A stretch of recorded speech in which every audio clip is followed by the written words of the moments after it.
আজ আমি আপনাদের অল্প একটু ছানা ও ময়দা দিয়ে দারুণ স্বাদের নরম তুলতুলে সাদা মিষ্টির রেসিপি বানানো দেখাবো।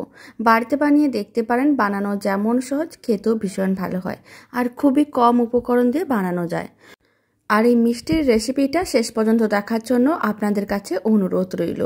তো চলুন দারুণ স্বাদের নরম তুলতুলে ছানা ও ময়দার সাদা মিষ্টির রেসিপিটা বানানো শুরু করা যাক। আর বাড়িতে বানালে কমেন্ট বক্সে জানাতে একেবারেই ভুলবেন না। নমস্কার, আমি রুমি, আপনাদের সবাইকে আবারও একটা দারুণ স্বাদের রেসিপিতে স্বাগত। প্রথমে আমি প্লেটের মধ্যে 100 গ্রাম ছানা নিয়েছি। 3 থেকে 4 মিনিট ছানাগুলোকে খুব ভালো করে মেখে নিতে হবে, যাতে ছানাগুলো একটা ডোয়ে পরিণত হয়ে যায়। এইভাবে কিন্তু খুব ভালো করে মাখতে হবে, যাতে কোনো রকম দলাও না থাকে।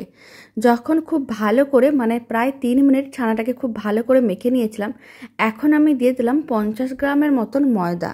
এই মিষ্টিতে ময়দার পরিমাণটা একটু বেশি করে দিতে হবে। আর 2 চিমটির মতন আমি দিয়ে দিচ্ছি বেকিং সোডা।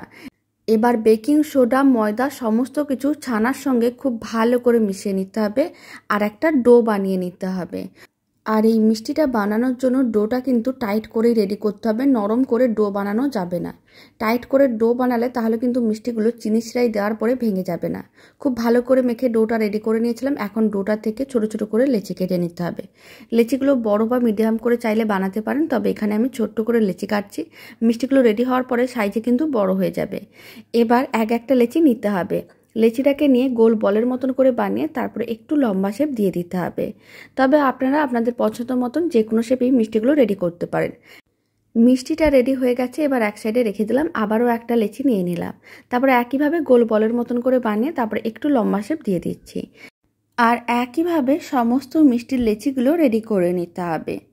সমস্ত মিষ্টির লেচিগুলো রেডি করে নিয়েছিলাম। আর এখানে কিন্তু আমি খুবই অল্প ছানা আর অল্প ময়দা দিয়ে মিষ্টিগুলো রেডি করেছি। এবার চিনি শিরা রেডি করব। তার জন্য একটা কড়াই নিয়েছি। কড়াইয়ের মধ্যে মেজারিং কাপের 1 কাপ আমি চিনি দিয়ে দিলাম।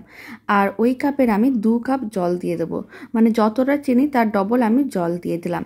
এখন চিনি ও জলটা খুব ভালো করে মিশিয়ে নিতে হবে। ফ্লেমটা মিডিয়াম টু হাইতে রাখতে হবে, যাতে চিনিগুলো মেল্ট হয়ে যায় আর চিনি শিরাটা খুব ভালো করে ফুটে ওঠে। প্রায় 3 মিনিট এইভাবে রেখে দিয়েছিলাম ফ্লেমটা হাইতে রেখে। এখন কিন্তু চিনি শিরাটা যেহেতু খুব ভালো করে ফুটে উঠেছে, এবার আমি যে মিষ্টির লেচিগুলো রেডি করে রেখেছি সেই সমস্ত মিষ্টির লেচিগুলো গরম চিনি শিরার মধ্যে দিয়ে দেবো। এই সময় কিন্তু ফ্লেমটা হাইতেই রাখতে হবে, নাহলে কিন্তু মিষ্টিগুলো ভালো করে রেডি হবে না। আর সমস্ত মিষ্টির লেচিগুলো দেওয়া হয়ে গেলে কড়াই ঢাকনাটা বন্ধ করে দিতে হবে আর হাই ফ্লেমে 10 থেকে 12 মিনিট মিষ্টিগুলোকে রান্না করে নিতে হবে। এখন আমি আপনাদের 5 মিনিট পরে দেখাচ্ছি। আপনারা দেখুন মিষ্টিগুলো সাইজে কিন্তু একটু বড় হয়ে গেছে আর জলের ওপরে চিনি শিরার ওপরে কিন্তু ভেসে উঠেছে। এইভাবে আবারও কড়াই ঢাকনাটা বন্ধ করে দিতে হবে।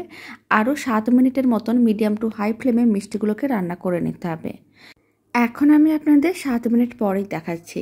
আপনারা দেখুন মিষ্টির কালারটা কিন্তু হালকা চেঞ্জ হয়ে যাচ্ছে আর চিনি শিরাটাও ঘন হয়ে যাচ্ছে। তার বুঝে নিতে হবে মিষ্টিগুলো কিন্তু রেডি হয়ে গেছে। এখন ফ্লেমটা অফ করে দিতে হবে। আর এই মিষ্টির রেসিপিটা শেষ পর্যন্ত দেখার জন্য আপনাদের অসংখ্য ধন্যবাদ। তো চলুন ভিডিওটা আমি এখানে শেষ করছি। আপনারা সবাই ভালো থাকবেন, সুস্থ থাকবেন। আপনাদের সঙ্গে আবার নতুন রেসিপি নিয়ে দেখা হচ্ছে।